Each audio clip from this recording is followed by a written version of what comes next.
Hello, and welcome to the premiere episode of Across the Dinerverse, searching for the heart and soul of America, one diner at a time. I'm your host, John Murphy. I'll tell you a little bit about myself in just a second, but first, why do a podcast in a diner, and what the hell is it all about? So there are over 8,300 diners and cafes across the country. People from all walks of life, religion, careers, sexual identity, political leaning, young and old, they all eat in diners. They're great places to meet people and have conversations pretty much about anything.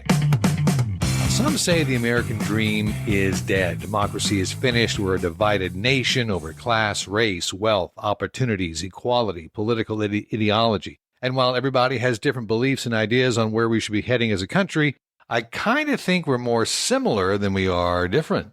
We all want and need the same things: love, a purpose, friends, security, both physical and financial, independence, goals, good health, bountiful life experiences, feeling connected, and of course, comfort food.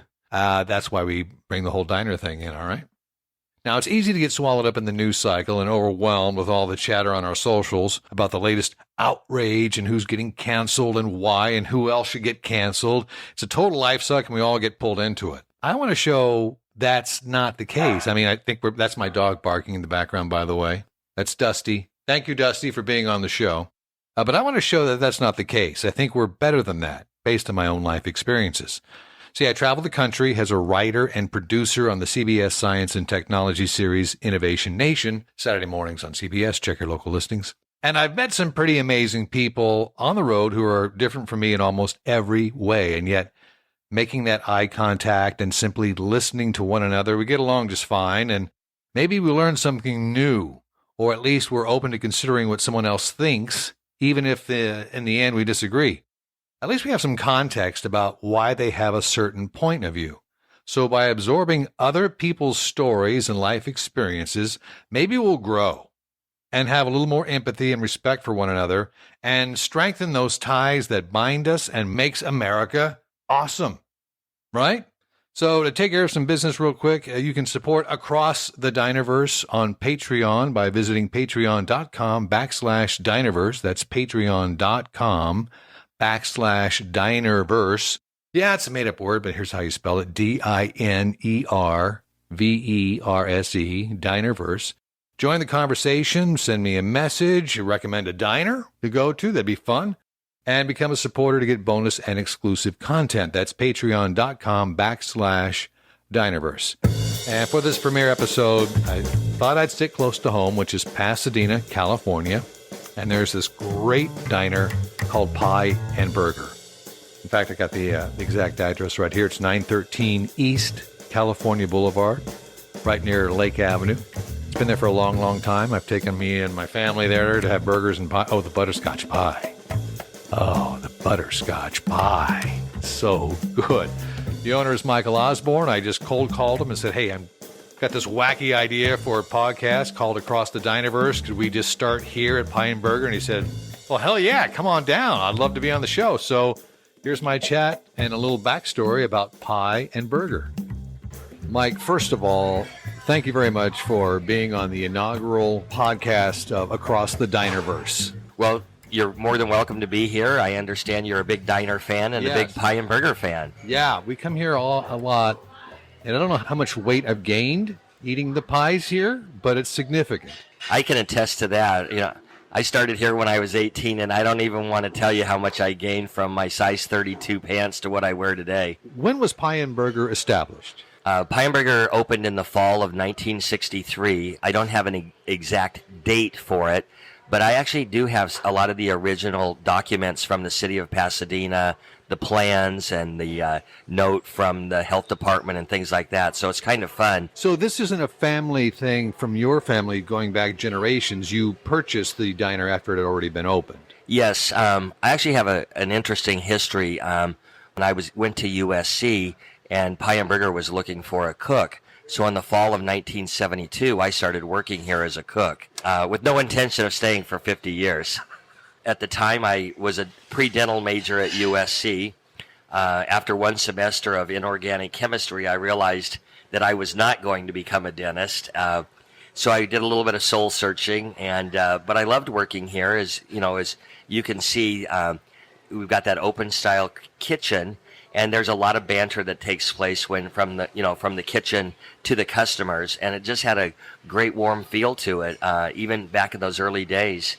And I really liked what I did. And after I graduated, I didn't have a set plan, so I stayed here. Wait, so you graduated USC, one of the premier colleges in the United States, and you did nothing with that. You stayed here at Pie and Burger. Much to my parents' chagrin. I bet. Created a lot of issues in my family when I told them I was going to stay at Pie and Burger and be a night cook and the manager. So with a USC degree. Yes, with a USC degree. So In what? I actually ended up majoring in English. I loved English. That's good for the menu board. Good for the menu. I also minored in economics.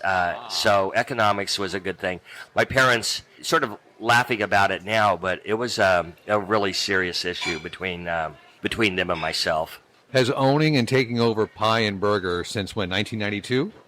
Fully in 1992. Okay. Has that met your expectations? It's not only met my expectations, but it's exceeded them in numerous ways. Obviously, financially, we're 2 blocks from Caltech, so you might be sitting here having lunch one day and having a Nobel Prize winner sitting next to you, scribbling on a napkin, working out. Have you seen that? We have seen it, yes. There was a woman... by the way, just a little factoid, that the universe was discovered here in Pasadena. Did you know that? Oh, yes, at Caltech, right? Well, it was Edwin Hubble. Yes. At Mount Wilson Observatory. In fact, December 30th, 1924, he officially discovered the universe.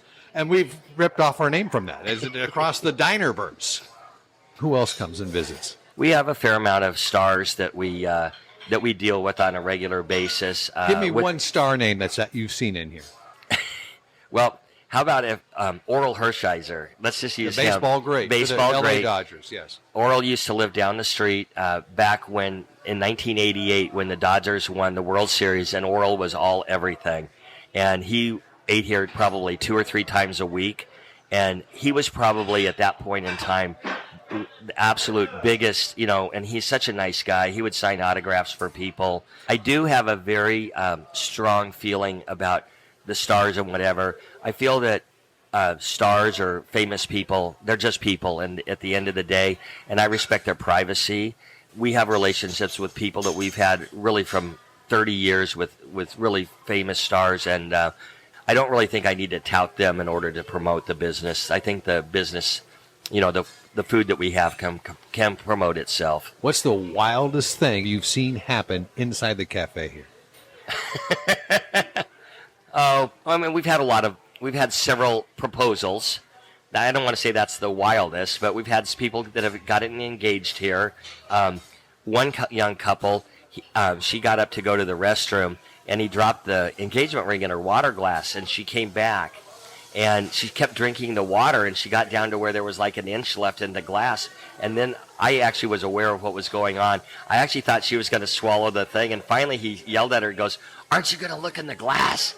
So that was fun. On the opposite side is someone that has come here, and a loved one passed away, and this was their favorite place, and they share that story with That's great.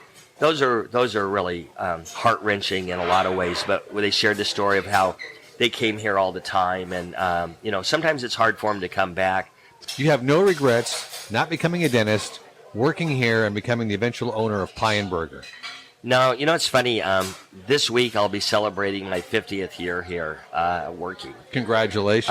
How many people can get up in the morning and say for 50 years they never felt like they were going to work? That's a gift. It is, and it's just I'm very blessed by the life I've been given. And I can see the tears in your eyes, and that's really beautiful. Yeah, it's overwhelming at times. That's amazing. Michael, thank you very much. Thank you very much, and thank you for being part of the Pie and Burger family. So I have to be honest, looking around Pie and Burger and looking at the people eating and dining there and trying to decide who I'm going to approach, to interview for this show and talk to. It's a little a little intimidating. I didn't expect it, I'm an outgoing person. I've interviewed hundreds and hundreds of people in my job, and I didn't think it would be difficult, but just walking up to a complete stranger and saying, hey, I want to interview for this new podcast that you've never heard of before. Would you mind? Kind of intimidating. But there was this one woman that I saw, and she was kind of eyeing me a little bit oddly. She was a little shorter, thin, wore glasses, but she had this really bright pink tartan jacket on, like it was Burberry. Looked really nice. But what attracted me, she had this headscarf. Now, my mom used to wear a headscarf all the time, and I asked her if she'd come over to my table and sit down and chat with me for a second, and she kind of warily agreed, but she came over. Now, I will say, this discussion I had took a couple of turns I wasn't expecting. We talked about suicide and cutting, alcohol and drug abuse, even death. So if those are triggering topics for you, go ahead and fast forward about 17 minutes, and you'll bypass all of it, and you can enjoy another part of the show.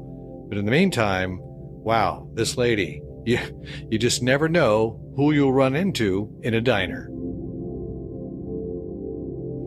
Welcome to Across the Dinerverse. What is your name?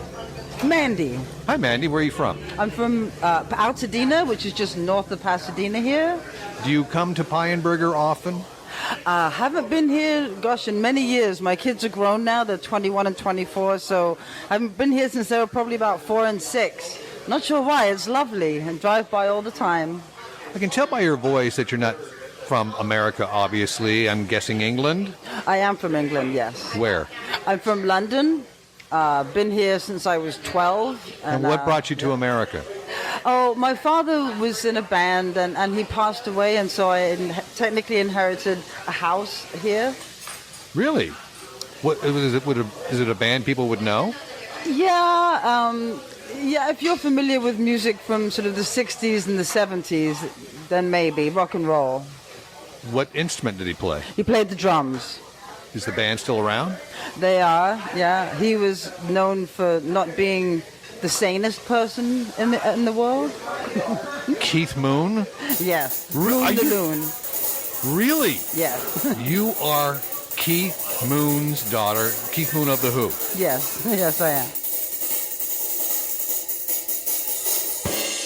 What you're listening to is Keith Moon actually playing the drums during the recording session for Who Are You back in the 70s. This is the isolated studio track, and he's just going crazy. He played a ceramic drum kit that was clear, so you could see through it, and his floor tom-toms used to be filled with water and goldfish. That's how crazy this guy was. He had living goldfish in his tom-toms, and I'm sure it was an effed up situation for the goldfish from their perspective. What the hell is this world we're living in? And Keith was asked, why do you have goldfish in your drums? And being the crazy guy that he was, he just simply said, well, even the best drummers get hungry. Was he a better drummer or a better hotel room destroyer? I think a better drummer. What was it like being Keith Moon's child? It was a little chaotic, but my mom tried to keep life as normal as possible. We very much lived in a bubble, so it was definitely a different way to grow up, and we moved around a lot, and a lot of different people at the house than maybe my friends had. What do you remember of him? Was he nice to you? He was, for the most part. Drinking was an issue, and that changed his personality, so he could be not so nice then. And but that it was what it was. But when he was himself, and he was the Keith that my mom fell in love with, and when people came over to take pictures or do interviews, and then we all cuddle and be together, and those were times that I really enjoyed, actually, because I think he was on his best behavior. So how has that legacy affected you in your whole life?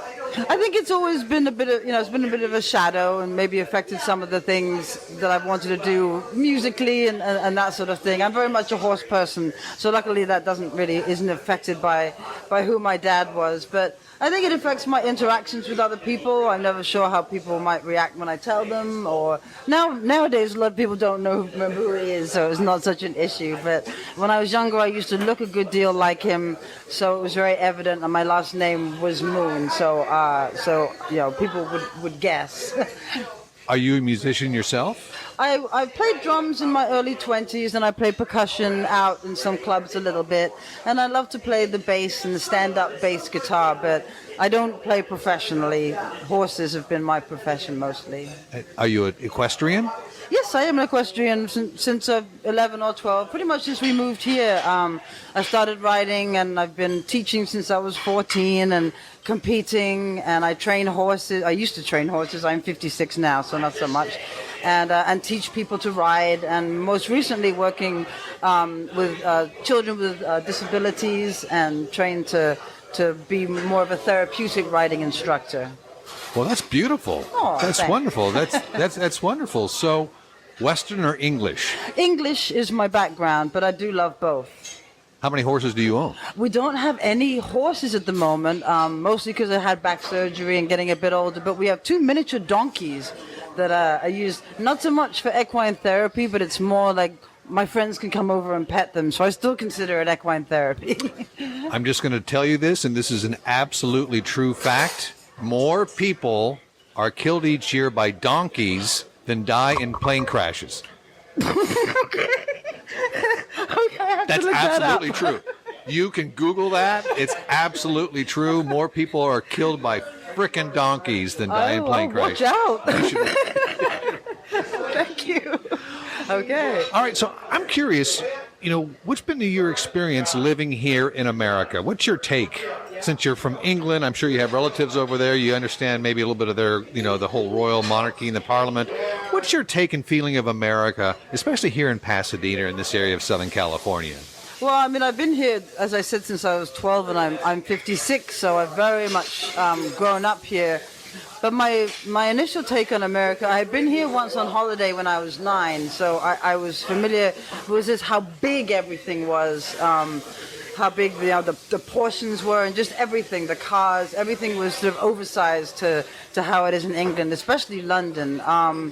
And then it's funny when I go back there to visit. I love America, and I've had every opportunity to move back to England if I wanted to, but I find when I go back there that a lot of the the pretense is sort of stripped away. People just seem a bit more real, a bit more down to earth. Not as inclined to fight about the really little things with each other. And as far as I know, politics go, it's a very different government than here. But there's not so much side taking, and people are just a little bit nicer to each other. In England. Yeah, that's what I found, unfortunately. But then again, not enough to make me ever want to move back there. So, I mean, I love America, and I think if we can stick to what we believe in, and what our gut tells us a lot of the time, and not sort of believe a lot of the weirdness that's out there. And I think, and I was talking to Roger recently, Roger Daltrey, the singer for The Who, and we were talking about just how things are right now and this Elvis movie that came out, because he's been wanting to make a movie, and he is going to make a movie about Keith one of these days. Your father, they're making a movie, a biopic about your father. Yeah. We actually Focus Features has oh my gosh, has picked it up, so it is happening. It just there's been no casting yet. I think the script is finally finished. Have you read it? Yeah, it's really good. Are you going to be okay with the things they show about your father in there? You're comfortable with that? Mm-hmm, yeah, have you come to peace with who he was? I think so, yeah, especially as an adult, especially having had my own issues with some of his issues, and being more understanding that, it wasn't because he was a horrible person and wanted to hurt people, it was because he was somebody who had a problem. And, and unfortunately, he was trying to stop that when he died. So he was trying to get sober.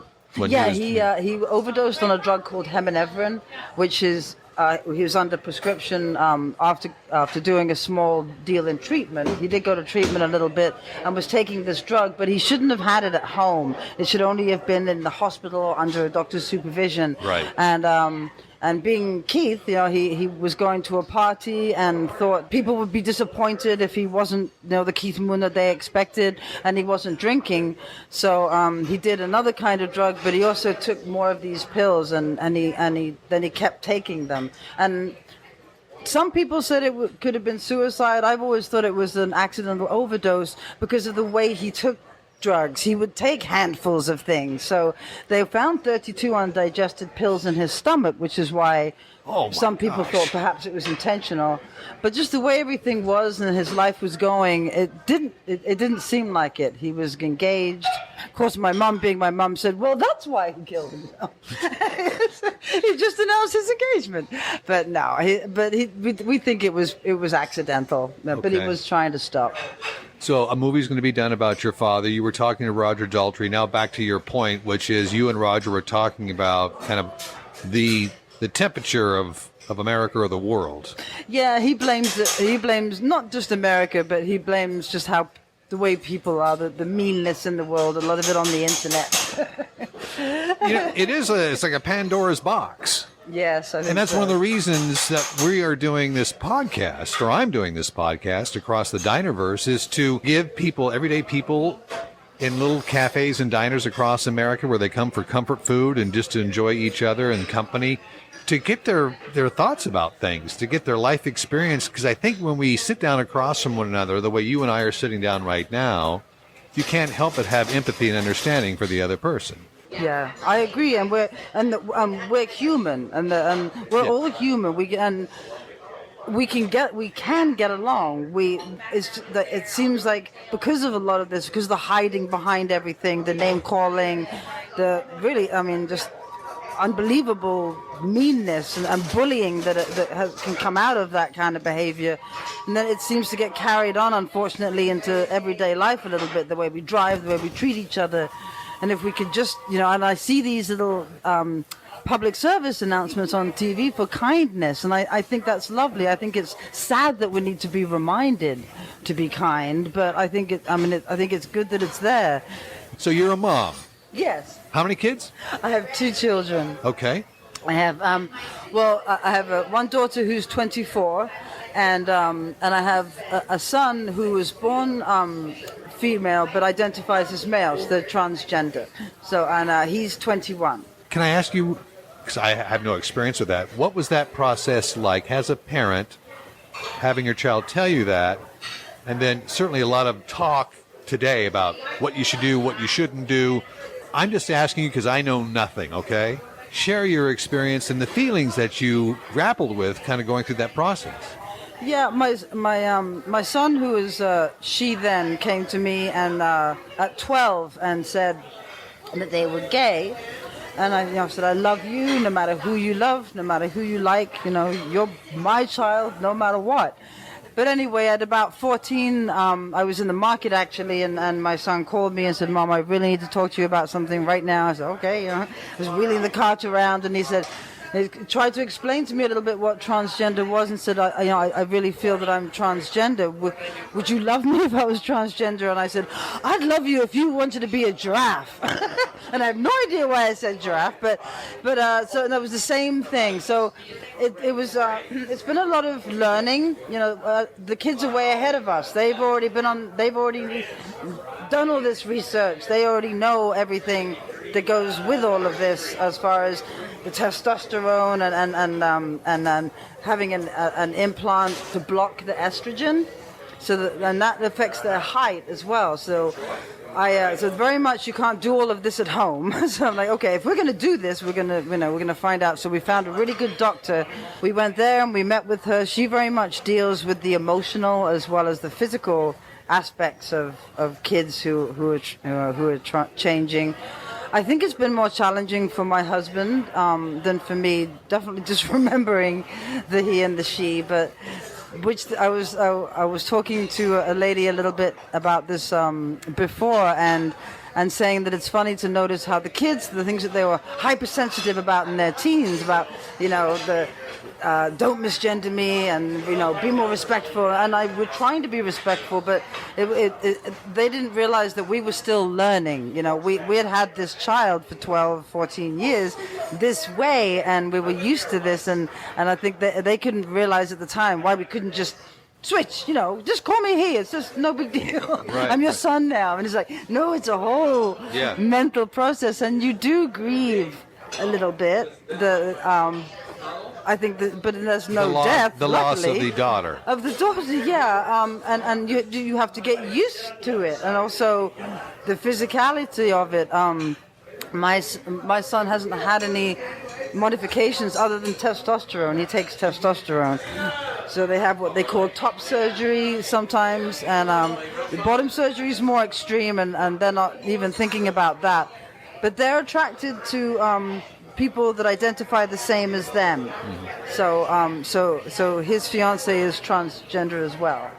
I think loving your child, no matter what, does make it easier, because it's never been, well, should I accept it or not? Which, I think I'm lucky in that respect. I don't have a lot of other talk in my head about it. It was just, well, I love them and they're going through this, but also my son was diagnosed with ADHD in first grade. So this was a child who very much went from one thing to another to another to another. That was what I was going to ask you. Is there any concern? Is it a phase or a fad? And it's kind of, the talk of the pop culture moment. Yeah. Are you concerned that, and so what? If a year from now he decides to transition back to being female, you will still love him, her, she? Oh, yeah. There would be a very hairy female after all this testosterone. But physically, they technically could. I mean, it would take one a of while. the practical things maybe people don't think about. Yeah, because he does have a beard, yes, facial hair, and wow. So which all takes getting used to be honest. I wanted to do the right thing by him, by not just giving in to what he said as well, like you said about it just being a phase. Or so that's why I was so grateful for the doctor that I could talk to separately as well, and and I was concerned about the height issue. The estrogen stops when you stop the estrogen. I didn't know that estrogen controls a girl's growth. I didn't know that, their height, and so I was like, if you want to be a boy, you might want to be tall, because he's about my height, and I'm 5'5". And there's a high rate of suicide with these kids. Right. And at that point, he was 14 or 15. And I was not arguing with the doctor, but saying, do you think it's wise if he wants to be a boy? Don't you think he'd want to be taller? She's like, do you want him alive or do you want him tall? My son did cut. He cut, and he was hospitalized once for cutting. And at the time, said that he might have been wanting to do some real damage to himself. So he was held for 72 hours. So he's been through things, as a result of a lot in our lives. But I think just that confusion, the cutting seemed to be a release. Luckily, he doesn't do it now. Now he talks to other people about stopping doing it. Well, that's wonderful. Taking his own life experience and sharing it with others to hopefully, affect a better outcome. That's great.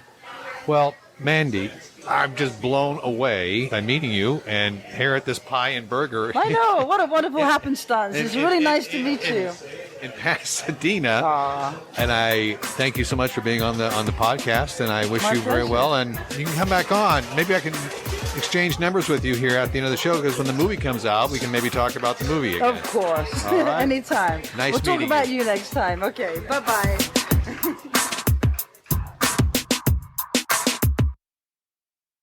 Now, the idea for the podcast is to interview people inside the diner who just happen to be there. And I don't know them, they don't know me. And I sit down and we talk about their life, and we learn something about their experience in America and how they feel about it.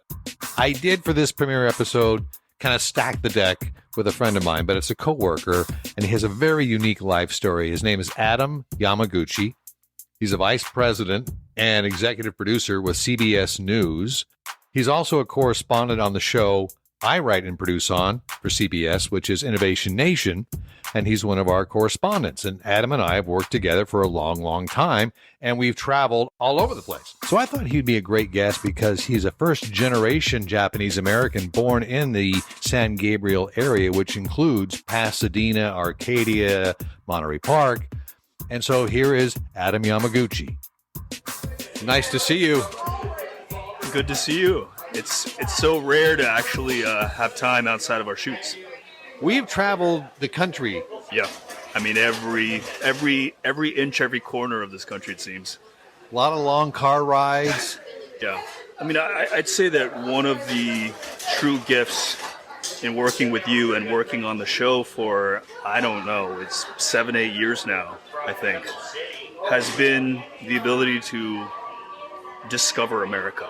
Right. There's so many nooks and crannies and pockets of America that, frankly, I really had not had much familiarity with, that we've been able to see. And much of my career has been overseas.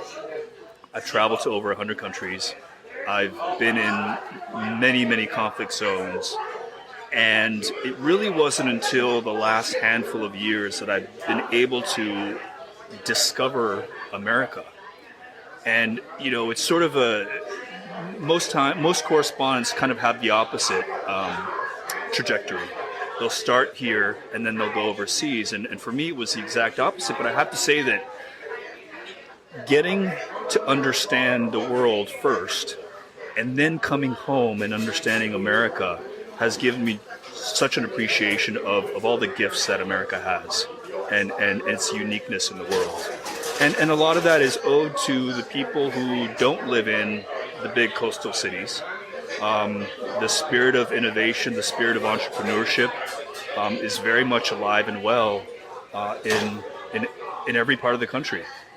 And you grew up in Arcadia, which is the town next to Pasadena, right? Yeah, so I grew up all around the area. We moved around quite a bit. I was born here in the U.S. I'm a first-generation Japanese American, and my parents had moved from Japan a couple years before they had me.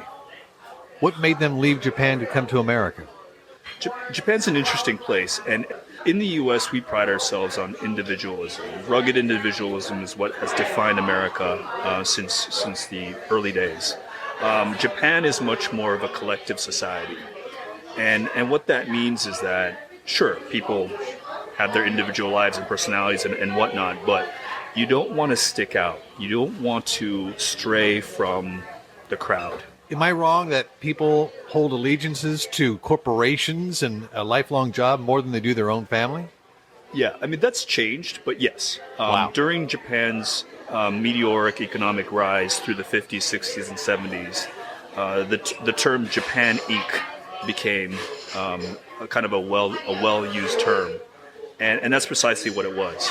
You basically become a company man or woman. Dedicate your life to helping the corporation become as big and prosperous and powerful as possible. And then you'd go home and see your family, you know, when you were done with that. And that's crazy. It is. That's what that song "Turning Japanese" must be about. There are all sorts of. I know the classic one.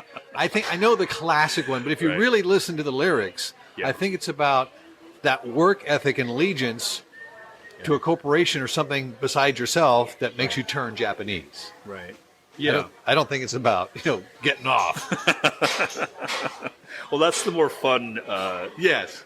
Urban legend. So why did your parents leave? Were they tired? Was your dad and mom tired of those rules and wanted to come to America just to have more freedom? So my parents were both the black sheep of their families. And I think that very early on, as they were growing up, they sort of realized, you know what, we're not like the other. What made you, or what incident happened that made you want to become a journalist? I think it was all accidental. My first taste of journalism came in high school, and I worked for the school newspaper. And to be honest with you, it was just a way for me to get into college. you're a junior in high school, or you're a sophomore in high school, junior in high school. You're starting to think about what colleges you can get into, and you're trying to rack up all the extracurricular activities. I was told that being a journalist or working for the school newspaper was something that would impress colleges when they were looking at your application. It was purely that. And once I dove in, I realized, hey, I actually kind of like this. And I eventually went to UCLA, newspaper there. It was a daily newspaper. This is a way for me to, have something to do as a freshman. And then it just Parties certainly weren't on the agenda. Girls certainly weren't on the agenda. I was just going to be one hell of a journalist. Freshman year was a total blur. I mean, I think that all those things happened at the same time, and sometimes the partying, I think, actually took place in the newsroom at the paper. What was it like being a Japanese American growing up in the San Gabriel Valley? Did you face discrimination? I know that there's a large Asian community here, a lot of Chinese, Koreans, and Japanese. Did you experience discrimination, or was it pretty a melting pot? So I did grow up in a melting pot. I would say that through elementary, middle school, and high school, there was teasing. Hell, I was a fat white kid. I was bullied from day one, so I get it.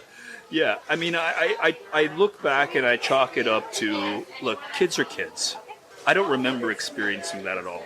Which I will say, based on my experience, both as a parent and as a bullied kid growing up, I think you need to have a little bit of bullying, because the world is hard. Yeah. The world is going to throw crap at you all the time. I think the childhood playground bullying, to some degree, is kind of beneficial in giving you that thicker skin to mature and face the world. I'm not saying we should endorse it, but I'm saying if we totally just put everybody in a bubble and cocoon them from every single hurt and pain that there is, you're making a very sensitive, super anxious person for the future. I hear you. I'll push back a little bit. In the word bullying has sort of taken on a new dimension, right? I was ribbed a lot as a kid for looking different. I was probably teased more just because I was a scrawny kid than anything else. Right. But yeah, I mean, a certain level of that, I think, is normal and natural. Where the line is, I think, is up for debate. But to come back to your question, did I feel as though I was discriminated against as a kid? I would say no, with an asterisk. And again, some of those same friends of mine will say, well, you're just naive. You have your head in the sand. But I can only tell you what I felt or didn't feel, and I didn't feel it overtly. At UCLA, the Daily Bruin, you rose to the position of editor, right? Mm-hmm. Were you the editor in charge of the whole paper? Yes. All right. So, tell me one example of where you went after a story and it blew up in your face and caused a big, massive headache for the school, the paper. That came fast and furious for me. One of the first issues, once I became editor, was we began looking at the restaurant ratings. So if you're here in LA or in California, you go outside any restaurant, you'll see a grade, A, B, C. And so we were all new to this grading system. And many of the restaurants were as well. And what we simply did was publish the ratings of all of these restaurants. There were many A's, there were some B's, and there were some C's. Uh-oh. The simple act of putting that out there created a huge stir. I'm sure the people who got the C were just really pissed. Oh, they were furious. They were pissed. And the problem for us was that they were our advertisers. Excellent. Excellent. So why didn't you run this by business affairs, Mr. Yamaguchi? That's what I got dragged into right away. So it was a very quick lesson in journalism that sometimes you are going to go after stories that are going to generate controversy, right or wrong. That's just part of the business. How hard is it to be a journalist today with social media and the blasting and everything else? I mean, everybody's chasing stories. Right. You've got quote-unquote legitimate or non-legitimate outlets publishing information that's not researched or fact-checked and things like that. who's going to get to break the story. You know, the competition is so fierce for clicks and viewers and eyeballs. How hard is it to really tell a well-balanced research story as a journalist today? Really hasn't changed how I do my job. The North Star for any responsible journalist is always going to be facts and objectivity. Now, objectivity can be a tricky word in these days. What I always strive for when talking to people or when pursuing a story is I want to be challenged. You know, I think that one thing that social media has done is that it's taken so much of the nuance and detail out of really complex, weighty issues. And dumped it down to clickbait. Yeah, I mean, you're right. I mean, clickbait is absolutely the way to sort of define our times. We're not having the conversations that we perhaps did at an earlier time. That's why I'm doing this podcast. And that's why I'm so excited that you're doing this. I think it's so important. We are more similar than we are different. Absolutely. And you can have a political leaning one way or the other, but ultimately we're all Americans. We're in this together, and we got to make this boat float. You know, it's been difficult to see the divisions. So you're right. I agree with everything that you've said, but the reality is we do live in a very divided time because of the way we interact with one another, which is through this digital town square that is gamed to put you in this camp or that camp. Despite all that, why do people from all over the world still look at America and want to find some way somehow to come here? I had an experience about 5 years ago. My crew and I flew down to Colombia, and what we set out was to follow the path of migrants who are trying to get to the U.S. We land ourselves in this port town that is just south of this jungle called the Darion Gap. This is a 60-mile stretch of virgin jungle that essentially functions almost like a wall between North and South America. Which country does this jungle belong to? Panama and Colombia. They share it. Okay. So the actual legal border is right smack dab in the middle of this jungle. Now, what happens when you have an environment in which there are no roadways, no police presence, no military presence? It becomes a place where all manner of illicit activity can happen. It is one of the main corridors for transporting goods, transporting drugs, and all manner of smuggled contraband. Human trafficking? Absolutely. And what I saw there were people who were so desperate to flee whatever country they may have been coming from in search of a better life, putting themselves at risk of potential death going through the jungle. CBS allowed me to go into the jungle. We followed a number of migrants. Of course they allowed you because, you know, you're carrying your own insurance on this one, aren't you, Adam? Right? Okay, you go for it. Exactly. I was also very new at the time, and so they probably weren't paying very close attention to me. Yeah, let the new kid go. He'll be fine. Exactly. And the reality is, as soon as I got to where we were, I was like, what the fuck have I just done? But what we found was that the migrants themselves, many of them just had, a ratty pair of shoes and like a small bag to last themselves that whole journey. But they were undeterred throughout the entire experience because they knew that they had no choice. While I'm fretting about not having cell reception on my phone. By the way, I will say Adam is the only guy I know who carries 2 or 3 phones because he's that busy and important. While we're fretting about our first world problems, we're with migrants who really have no other choice. And to see their determination to carry on really changed how I look at immigration. The story that you just told, I'm kind of thinking, if that person went through that Darion Gap jungle, survived, made it to America, if they have that kind of determination, that's the kind of person we want in this country to try and make it. Absolutely. Why not give them a shot? You're dead on. And, I think that we've seen throughout our history that it is those who have understood adversity, who have that much more of an appreciation of what America has to offer, that they're going to work that much harder to pay back America for opening its arms, I think is something that really gets lost in heated conversation. Totally understand that there are laws in place and that the U.S. has to safeguard those laws. We don't have the capacity to allow every person who wants to come in to come in. We just can't open the borders. It's a free-for-all. Right. It's not sustainable. But I think what gets lost is what you just hit upon, is that we have so much as a country to gain.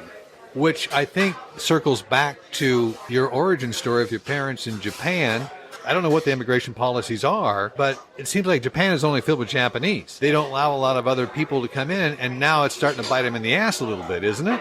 Absolutely. I think Japan offers up a real glimpse into the future. Japan has one of the most restrictive immigration laws of any industrialized country in the world. As you said, it is biting them in the ass because its population is declining rapidly. We're talking about anywhere between 500,000 to 1 million people each year. Losing. And And not being replaced by potential immigrant. come to the U.S. Our birth rate is also low, and our population would be in decline if not for immigration. This is like to keep business going, commerce going, factories going, manufacturing, building, construction. I mean, the whole economic structure, you need bodies to help keep that moving forward, right? Yeah.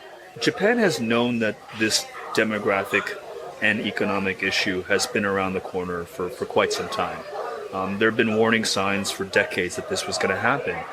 And while they have allowed more immigration in recent years and decades than in the 50s and 60s when they were coming up, it's still not enough. It's still highly restrictive. One of the main reasons for that is that policymakers in positions of power have kind of made the decision, even though restricting immigration may hurt us economically, may hurt us in terms of wielding power on the global stage diplomatically, that we want to continue to exist as a Japanese society.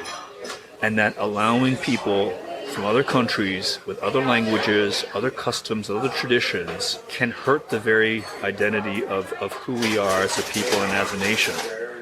And in some ways have made the decision that those things may be more important than to continue to grow our economy. Oftentimes people will ask me, is Japanese society just racist? Japanese are some of the friendliest, most welcoming people in the world. They love embracing people from other countries, but immigration... Just don't move here. Exactly. Just don't move. Come visit, spend your dollars, just don't move here. Yeah. Well, as I mentioned, going back to the start of this conversation, when I was talking about my parents, Japan is a very collective, conformist society. You don't want to color outside the lines.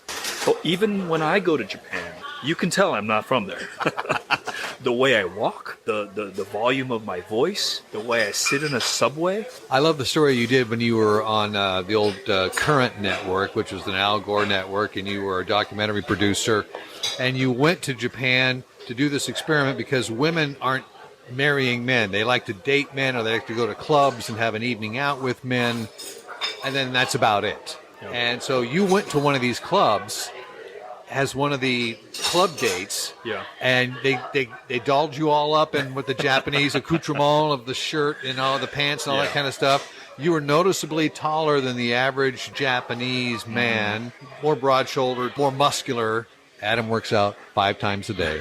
And what was hilarious about the piece is that you were not asked out on one dance, one date, one sit down and have cocktails or dinner with him. You had a 0 batting average that night. I was just a dud. I mean, it was the most sobering and yeah, it was not a good experience. But exactly your point. You were different. I was different, and they didn't know what to make of me. I was like this alien to them. You contrast that with the U.S. This is a country that has been built by built immigrants. its back on the contributions of people from around the world. Yeah. If we want to continue to be one of the great nations of the world, we have to be open to allowing people from all around the world to be part of our fabric. Owing to our very heritage as an experiment, arguably one of the greatest experiments in modern human history has been the U.S. You travel around the world. What does the rest of the world think of the United States, even today in our crazy whack society? People still want to be here. Really? People still want to come. I mean, they look at the U.S. and yes, they ask about the latest crazy thing that's happened in the U.S., but it doesn't change the fact that... What is your orange leader like? That big orange leader, what is he like? Yeah, I mean, here's the reality. Regardless of what president is in power, there's always something going on in the U.S. Right now, we're fixated. We're in a certain moment. And the last few years have been very tumultuous for us as a society, very polarizing. If you take a step back and kind of look at America from afar, it's still the greatest country on the face of the earth. Well, my friend, I couldn't agree with you more, and it's been an honor working with you these last years and traveling the road on Innovation Nation. Okay, I'm just going to be honest with you. Adam is like, every time I travel with him, all he eats is pure meat and a salad. And so if you could have anything on this board and just go crazy once in your life, what would be your biggest cheat meal? Well, I don't really consider a burger a cheat meal because, as you know, I'm going to leave the bun on the plate. And you'll have 3 patties. Exactly. As long as there are no carbs, I'm okay. Because as we know, carbs are illegal in certain zip codes in the LA area. If your BMI in the Los Angeles area goes above 25, you are ticketed. Fat shame you right on the street. But I will say the cheat for me here, because again, the burger is not considered a cheat for me. It's a staple. I would say an apple pie a la mode. Well, that's why it's pie and burger. You'll get the best pie, apple pie a la mode here at Pie and Burger in Pasadena. Thank you for coming on the show. Thank you. Take care, and we'll see you soon. I'll see you very soon.